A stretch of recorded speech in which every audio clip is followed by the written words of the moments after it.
Hi friends, this is సహజ. ఇప్పుడు మీరు వింటున్నారు యాంగ్రీ హస్బెండ్ ఎపిసోడ్ 32. అయాన్ కోపంగా దియ దగ్గరకొచ్చి, నువ్వు వాడితో మాట్లాడడం నాకు ఇష్టం లేదని తెలిసి కూడా ఎందుకు మాట్లాడుతున్నావు అని గట్టిగా అన్నాడు. నీకు ఇష్టం లేని పని నేనెందుకు చేయకూడదు అని అడిగింది దియ. నువ్వు నా బానిసవి అని మీరనుకున్నారు, నేను కాదు. మొన్నటి వరకు లేవని నోరు ఇప్పుడు లేస్తుందేంటి? వీడిని చూసుకొని వచ్చిన ధైర్యమా? కాదు. మీకిష్టం లేని పని చేయాలని నేను నిర్ణయించుకుంటూ వచ్చిన ధైర్యం. మీకు కోపం తెప్పించాలనే కదా నేననుకుంటుంది. మరి మీకు నచ్చినట్లు నేనెందుకుంటాను మిస్టర్ అయాన్? అని దియ నార్మల్‌గా చెప్పినా అయాన్‌కి రూడ్‌గా వినిపించి కోపంతో అతని కళ్ళు పెద్దవయ్యాయి. అయాన్ కోపంగా చూస్తే దియ చాలా భయపడుతుంది. అందుకే అయాన్ కోపంగా చూడగానే దియ గట్టిగా కళ్ళు మూసుకుంది. బేబీ, రేపు సాయంత్రం నేను పార్టీ అరేంజ్ చేశాను. నువ్వు లేకుండా నా ఏ పార్టీ జరగదు కదా! సో, నువ్వు డెఫినెట్‌గా రావాలి అని అన్నాడు దీపక్. దియ టక్కున కళ్ళు తెరిచి, నేనా? అంటూ అయాన్ వైపు చూసింది. అయాన్ ఇంకా తనని అలాగే కోపంగా చూస్తున్నాడు. నేను వెళ్ళకపోతే పార్టీ జరగదు. వెళ్తే అయాన్ ఆవేశాన్ని చూడాలి. అయినా నేను అయాన్‌కి కోపం తెప్పించే పనే కదా చేయాలి. దానికి ఇది మంచి అవకాశం అనుకుంటూ నేనొస్తాను అని అంది దియ. అయాన్ ఒక్కసారిగా స్టన్ అయ్యాడు. దీపక్ అయాన్‌కి చిన్న వెటకారం నవ్వు విసిరి, బాయ్ బేబీ అంటూ వెళ్ళిపోయాడు. అయాన్ ఆవేశంగా దియ భుజాలు పట్టుకొని, నా మాట కాదని వాటి పార్టీకి వెళ్తావా? సీరియస్‌గా చూస్తూ అడిగాడు. అతని చూపులకు భయపడి దియ కళ్ళు దించుకొని, వెళ్తాను.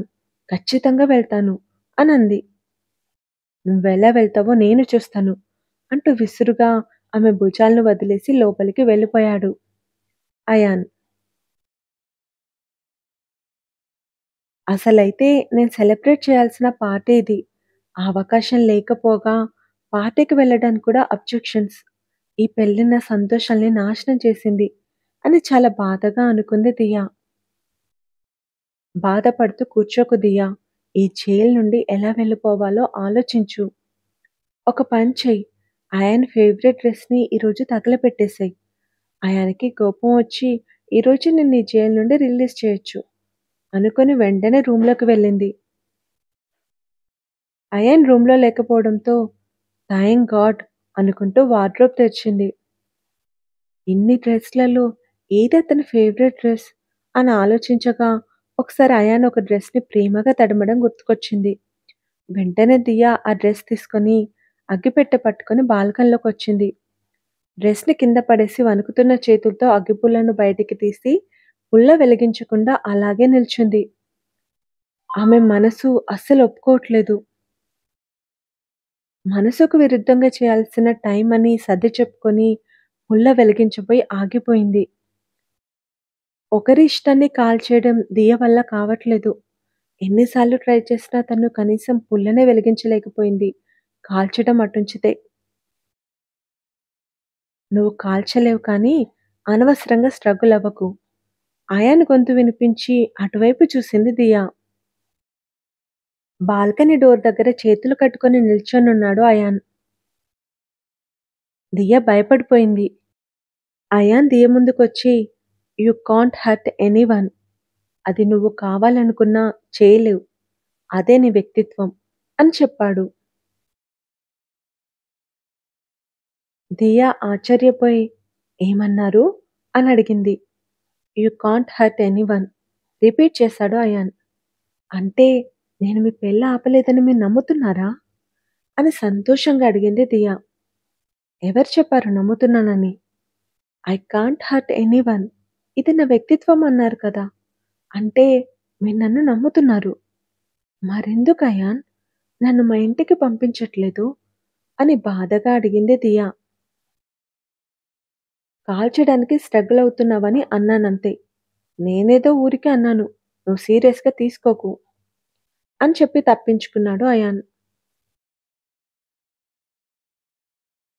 అసలేమంటున్నాడు ఈ అయాన్? నాకేం అర్థం కావట్లేదు అని ఆలోచించి, ఓహ్! ఇదొక టెక్నికా? ఇలా అంటే నేను అయాన్‌కి కోపం తెప్పించే ప్రయత్నం చేయనని అన్నాడు. అమ్మో! ఈ అయాన్ మహా కిలాడి అనుకుంటున్న దియాని చూసి, "నా టవల్ ఎక్కడ పెట్టావు? కనిపించట్లేదు" అని అడిగాడు అయాన్. "ఆరేశాను" అని చెప్తూ బాల్కనీలో ఉన్న క్లాత్ డ్రైయర్ స్టాండ్ మీద ఆరేసిన టవల్‌ని తీసిచ్చింది దియా. "ఇంకోసారి నా టవల్‌ని ముట్టుకోకు. టవల్‌నే కాదు, నా డ్రెస్‌లు, వస్తువులు నువ్వు ముట్టుకోవడం, నా పనులు నువ్వు చేయడం నాకిష్టం లేదు.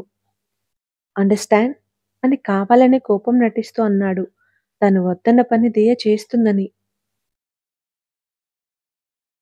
"మీకు నచ్చని పని చేయడమే కదా నా పని. ఖచ్చితంగా చేస్తాను" అని నవ్వుకుంటూ మనసులో అనుకుంది దియ. అయాన్ ఫ్రెష్ అయి ఎప్పట్లా టవల్ బెడ్ మీద పడేసి ల్యాప్టాప్ అందుకొని సోఫాలో కూర్చున్నాడు. దియ టవల్ తీసి బయట స్టాండ్‌పై ఆరేసింది. అయాన్ దియ వైపు చూస్తుంటే, "మీరు ముట్టుకోవద్దన్నది నేను ముట్టుకున్నందుకు కోపం వచ్చిందా? మీరు ఆరేసుంటే నేను ఆరేసేదాన్ని కాదు కదా రోజు" అనంది దియ. "నాకు ఆ అలవాటు లేదు. అయితే నేను ఆరేస్తాను. ఇదే లాస్ట్ టైం. ఇంకోసారి ముట్టుకున్నావో ఏం చేస్తారు?" అని ఎక్సైటింగ్‌గా అడిగింది దియ. "బయటికి గెంటేస్తాను" అని కావాలనే అన్నాడు అయాన్. ఆ మాటకి దియ మనసులోనే ఎగిరి గంతులేసింది. టవల్ ముట్టుకున్నందుకు గెంటేయడు కానీ, ఇలాంటివి చాలా పనులు చేయాలి. అప్పుడు గెంటేస్తాడు. ఇన్నాళ్టికి ఆమెకు ఆశ చిగురించింది. రాత్రి డిన్నర్ చేసి ఇద్దరూ పడుకున్నారు. రోజు ఇద్దరూ ఒకే దుప్పటి కప్పుకుంటారు. పెద్ద దుప్పటి కావడంతో ఇద్దరు దూరంగా పడుకున్నా ఒకే దుప్పటి ఇద్దరికీ సరిపోతుంది. దియా అయాన్ వైపు తిరిగి, "రేపటి నుండి మీరు షాక్స్ చూస్తారు" అనంది. "ఆల్ ది బెస్ట్" అంటూ కళ్ళు మూసుకున్నాడు అయాన్. ఉదయం 7 గంటలకు దియా అయాన్‌ని తట్టి లేపింది. అయాన్ మెల్లిగా కళ్ళు తెరిచి కాఫీ కప్‌తో తన కళ్ళ ముందు నవ్వుతూ నిల్చున్న దియను ఆశ్చర్యంగా చూశాడు. "గుడ్ మార్నింగ్" అని విష్ చేసింది దియ. అయాన్ లేచి కూర్చొని దియని షాకింగ్‌గా చూస్తుంటే, "కాఫీ" అంటూ అతని చేతికి కప్ ఇచ్చింది. అయాన్ కొన్ని క్షణాలు ఫ్రీజ్ అయి, "నేను బెడ్ కాఫీ తాగను" అంటూ కప్ రిటర్న్ ఇచ్చాడు. దియా కప్ పక్కన పెట్టి టవల్ అయాన్ చేతిలో పెట్టి, "మీరు ఫ్రెష్ అయ్యి రండి. నేను మళ్ళీ కాఫీ చేసి తీసుకొస్తాను" అని చిరునవ్వుతో అంది. అయాన్ దియను అయోమయంగా చూస్తూ వాష్‌రూమ్‌లోకి వెళ్లి స్నానం చేసి తిరిగొచ్చేసరికి బెడ్ మీద తన డ్రెస్ పెట్టుంది. అయాన్ సంతోషంగా నవ్వుకున్నాడు. అయాన్ డ్రెస్ వేసుకుని క్రాబ్ సెట్ చేసుకుంటుంటే దియ కాఫీ తీసుకొచ్చి, "కాఫీ" అనంది. అయాన్ కాఫీ కప్ తీసుకొని సిప్ చేస్తూ దియని చూస్తుండిపోయాడు. కారణం ఏదైనా ఒక భార్యలా దియ తనకు పనులు చేసి పెట్టడం అయాన్‌కి బాగా నచ్చింది. అయాన్ నన్నేమనట్లేదేంటి? ఓహ్! నేనతనికి నచ్చని పని చేస్తానని ముందే తెలుసు కదా! అందుకే ఏమనట్లేదు. ఒక్క రోజుకైతే కోపం రాదు కానీ, రోజూ చేస్తే మొదట్లో చిరాకొస్తుంది. తర్వాత కోపం వస్తుంది. తర్వాత ఆవేశం వచ్చి అయాన్ నన్ను ఇంట్లో నుండి గెంటేస్తాడు అని ఆనందపడుతుంది దియ. లోలోపలే ఆనందపడుతున్న దియను చూసి, "ఎంత తెలివైన దానివి, ఇంత అమాయకంగా ఆలోచిస్తున్నావేంటి దియా" అని మనసులో అనుకున్నాడు అయాన్. "అయాన్, ఈరోజు మీరెక్కడికి వెళ్ళట్లేదా?" అని అడిగింది దియా. "సాయంత్రం మాత్రం ఎక్కడికి వెళ్ళను. ఎందుకో నీతోనే ఉండాలనిపిస్తుంది" అని కొంటెగా అన్నాడు అయాన్. "ఏంటి? సాయంత్రం బయటికి వెళ్దాం. నేను వచ్చేసరికి రెడీ అయి ఉండు" అని అన్నాడు అయాన్. "నేనెక్కడికి రాను" అని దియ మొండిగా అంది. "అయినా సరే నేను నిన్ను తీసుకెళ్తాను" అన్నాడు అయాన్ అంతకంటే మొండిగా. "నాకు తెలుసు మీరెందుకు తీసుకెళ్తా అంటున్నారో. మీరే ప్లాన్ చేసినా సరే నేను దీప్ పార్టీకి వెళ్ళడం ఖాయం" అని దృఢంగా చెప్పి అక్కడి నుండి వెళ్ళిపోయింది దియ. సాయంత్రం అయాన్ వచ్చి దియను రెడీ అవ్వమన్నాడు. నెట్టెడ్ ఫుల్ లెంగ్త్ స్లీవ్స్ ఉన్న బ్లాక్ కలర్ పార్టీ గౌన్ వేసుకొని హెయిర్ లీవ్ చేసుకొని మెడలో చిన్న చైన్‌తో అయాన్ ముందుకొచ్చింది దియా. బ్లాక్ కలర్ పార్టీ డ్రెస్‌లో దియ చాలా స్టైల్‌గా కనిపించేసరికి అయాన్ ముగ్ధుడై దియను కన్నార్పకుండా చూస్తుండిపోయాడు. అయాన్ చూపులను అర్థం చేసుకుని దియా, "ఏమైంది అలా చూస్తున్నారు? బాలేనా?" అంటూ తనను తాను చూసుకుంది. దియ పిలుపుతో అయాన్ కదిలి, "బాగానే ఉన్నావులే పద" అంటూ ముందుకు నడిచాడు. ఇద్దరు కారులో స్టార్ట్ అయ్యారు. "ఎక్కడికి వెళ్తున్నాం అని అడగవా?" అని అడిగాడు అయాన్. "మీరెక్కడికి వెళ్తే నాకెందుకు?" అనంది దియ. "నువ్వు పార్టీకి వెళ్ళగలననే అనుకుంటున్నావా?" "యెస్." "ఎలా వెళ్తావు?" దియ ఏం మాట్లాడలేదు. కాసేపటికి ట్రాఫిక్‌లో కార్ ఆగింది. దియ టక్కున కార్ దిగి, "ఇలా వెళ్తాను. బాయ్ అయాన్" అని అల్లరిగా నవ్వుతూ పరిగెత్తుకుంటూ వెళ్ళిపోయింది. "దియ ఆగు" అని అయాన్ కంగారుగా కార్ దిగి అరుస్తుంటే, "హే మిస్టర్, రోడ్డు మీద కార్‌ని వదిలేసి వెళ్ళిపోతావా ఏంటి? కారెక్కు" అని అందరూ అనేసరికి అయాన్ కోపంగా కారెక్కి స్టీరింగ్ మీద బలంగా చేత్తో కొట్టాడు. పార్టీకి చేరుకున్న దియ దగ్గరికి దీపక్ పరుగున వెళ్ళి, "నాకు తెలుసు బేబీ, నువ్వు తప్పకుండా వస్తావని" అని సంతోషపడుతూ ఆమెని హగ్ చేసుకున్నాడు. "నీ పార్టీకి నేనెలా రాకుండా ఉంటాను దీప్" అనంది దియ. "వాడాపలేదా నిన్ను?" అని అడిగాడు దీపక్. దియ తనెలా పారిపోయిందో చెప్పింది. "తిక్క కుదిరింది వాడికి" అంటూ నవ్వాడు దీపక్. దీపక్ తన కొత్త ఫ్రెండ్స్‌ని, ఎంప్లాయీస్‌ని దియాకి పరిచయం చేశాడు. వాళ్ళకి హాయ్ చెప్పి ఓల్డ్ ఫ్రెండ్స్‌తో మాట్లాడాక ఇద్దరు టేబుల్ ముందు కూర్చున్నారు. "ఆంటీ, అంకుల్ రాలేదా?" అని అడిగింది దియా. "ఎవరికో బాలేకపోతే చూడ్డానికి వెళ్లారు" అని చెప్పాడు దీపక్. "అసలు నువ్వెప్పుడొచ్చావురా అమెరికా నుండి?" అని అడిగింది దియా.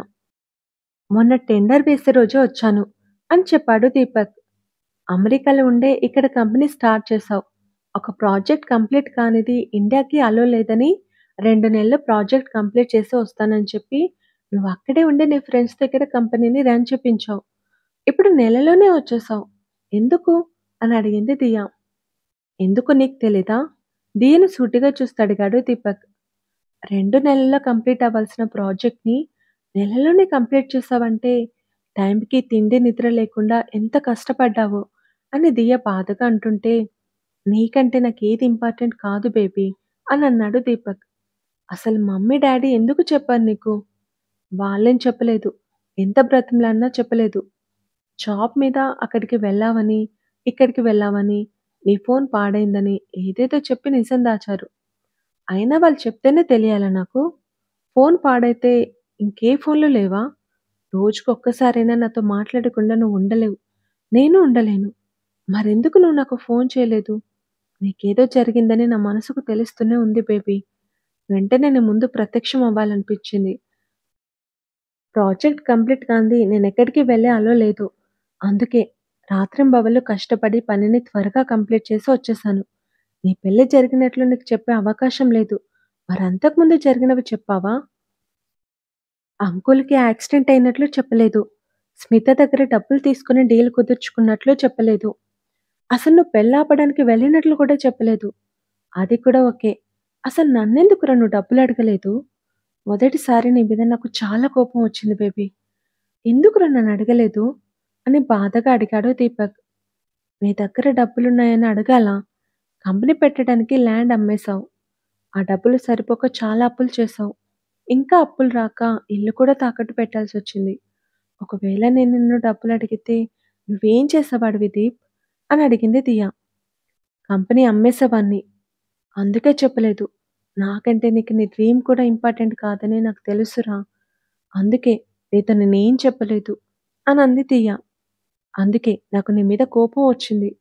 ఇప్పుడు చూడు నీ లైఫ్ నాశనమైంది. కంపెనీ ఏముంది? ఇప్పుడు కాకపోతే ఇంకెప్పుడైనా పెట్టుకోవచ్చు. ఇప్పుడు నీ లైఫ్ ఎలా బేబీ?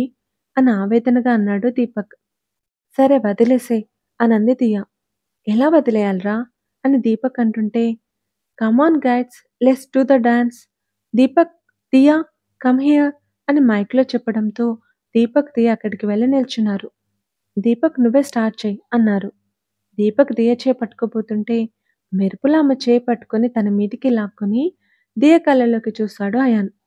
అయాన్ అంటే అతనిని చూసి షాక్ అయింది దియ.